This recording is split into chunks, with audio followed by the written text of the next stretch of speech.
Wala Yun ba? na. Matulo na eh.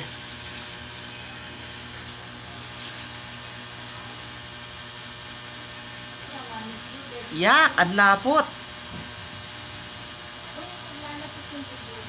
Hindi, yung kuko niya kasi, dati, medyo namamaga lang. Ngayon, nagnana na. Sabi ko kasi, nung maga pa lang, dapat tinanggal natin.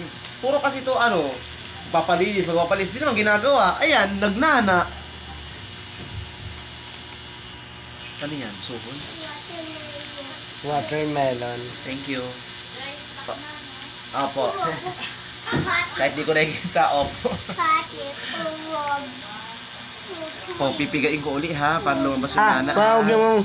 Dahan-dahan lang. May amoksisilin pa naman tayo dyan. Ay, ayun na yung dugo. Ayan na nga yung dugo. Ayan na yung maga kanina. Ay, hindi, yun yung maga niya. Oo, kasi may dugo. Oh, wait lang anak. Ay, hindi. Kasi may... Huwag ka na mag-am-am.